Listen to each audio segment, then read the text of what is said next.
Our guest lecturer tonight is not an ordinary man. A few hours ago, I saw him doing a very beautiful spiritual meditation dance with about 50 people.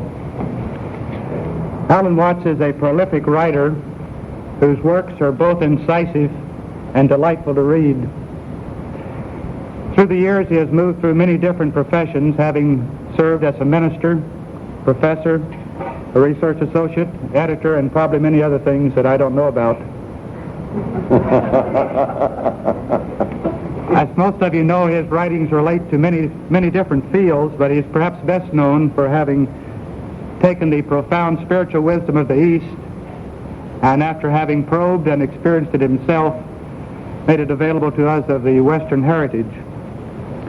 As would be expected of anyone who speaks as openly and as directly as Alan Watts does, there have been critics and detractors. As best I can observe, his response to those criticisms has been simply to do what he talks about doing, is to stand in the world and to be himself. The workshop this weekend and this lecture this evening are among the programs of the Layhouse House which are designed to open up various aspects of the human potential. Dr. Watts' subject tonight is ecology and religion. I know that long before ecology became a popular public issue, Dr. Watts was speaking about the relation of man and nature as being the essential aspect of life. And I'm sure that he will open up many creative and adventurous responses in us here tonight. Alan, we welcome you and look forward to hearing you.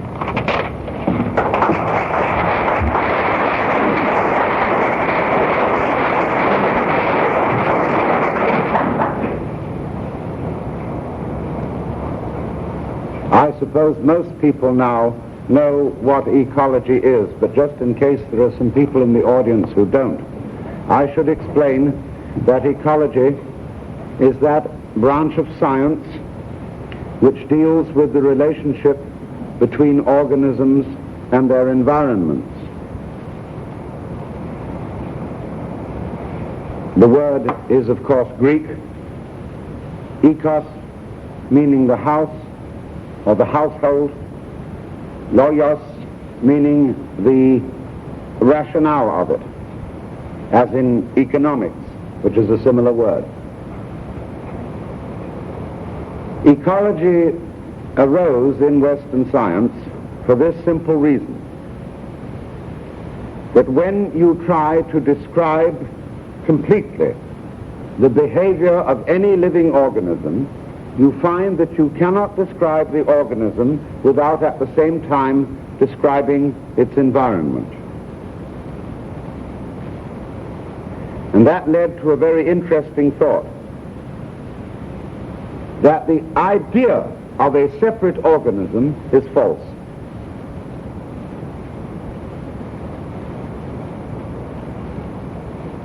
And that, however, is an idea implanted in everyone's common sense. One thinks of oneself as a separate being, and not merely as a separate body, but it gets worse than that. As a separate ego inside a body. And so, in common speech, we are apt to say, I have a body, rather than I am a body. In fact, we look upon our bodies rather contemptuously, because we know they're going to fall apart. The body, the material, the physical aspect is always in some way considered inferior to the mental, the spiritual, the psychological aspect. And so we are brought up to feel, divided into two parts. The mind on the one hand, or the soul, and on the other hand, the body, the corpus, the corpse. And our whole ecological crisis results from this kind of schizophrenic attitude towards our identity.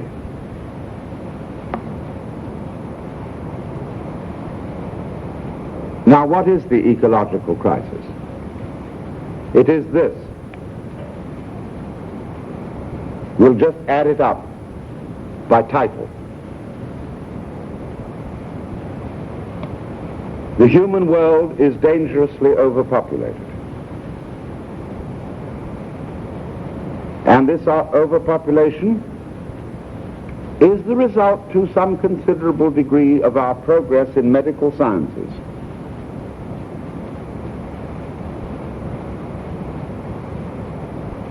We are not so easily wiped out by plagues.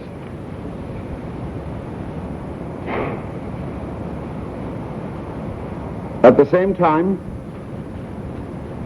our overpopulated and technological society is eating up the earth at a fantastic pace, so that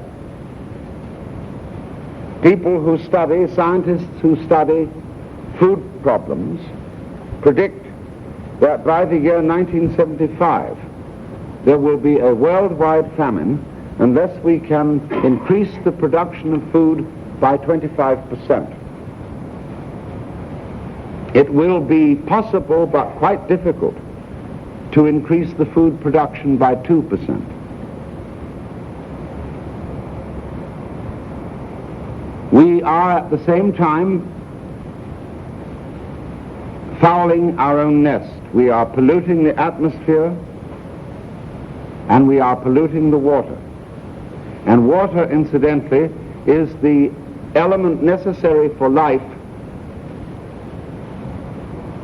that is most necessary and in lowest supply.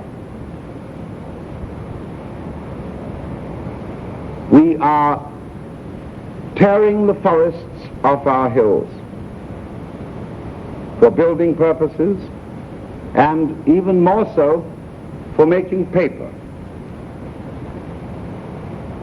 upon which to print information, so that every literate person today is practically suffocated in mountains of paper.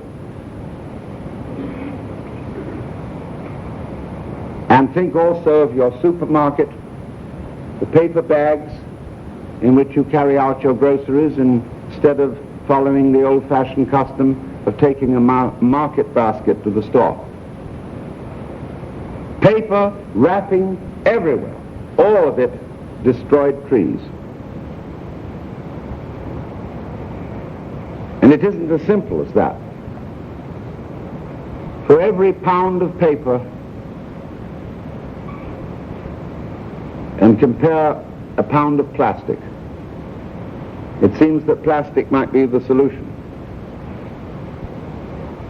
But whereas the pound of paper will require,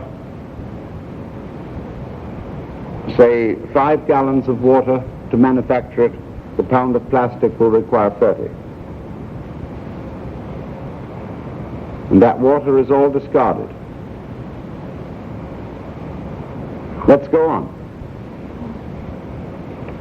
For military reasons, we have created nuclear energy, and there are also nuclear wastes.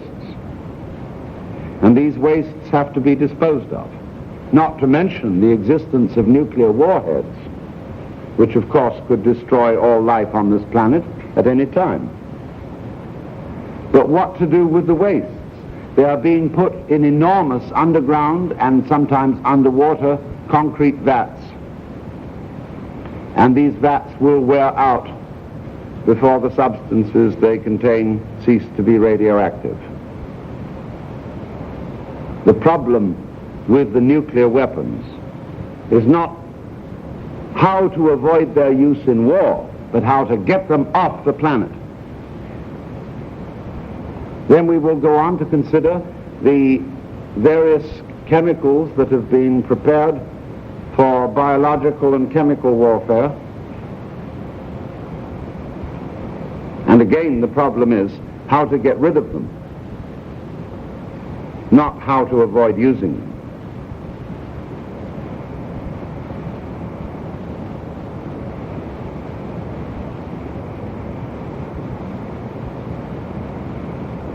Now, any one of these problems that I've mentioned, taken alone, would be a serious threat to human survival. But taken all together, where are we? We're insane. And this problem of man in relation to his environment overshadows every other political problem. It isn't just that, as you might say, a president of the United States suddenly gets alarmed about man's relationship to his environment and uses it as a political gimmick to divert attention from racial relations.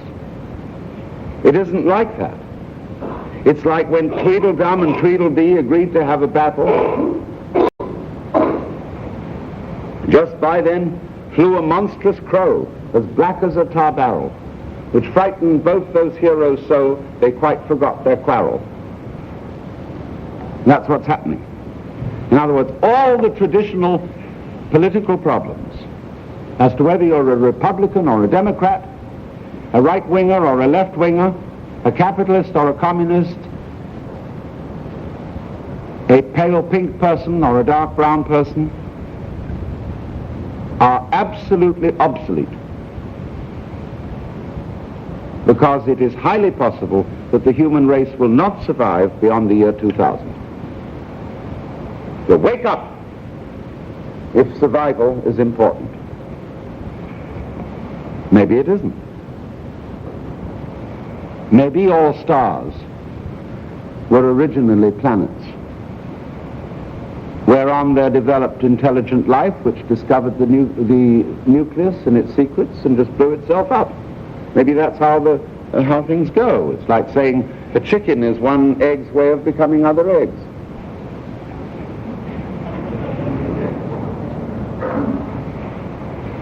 But if you are interested in survival, and not mere survival, but in elegant survival, it's necessary to be very wide awake to the ecological problem.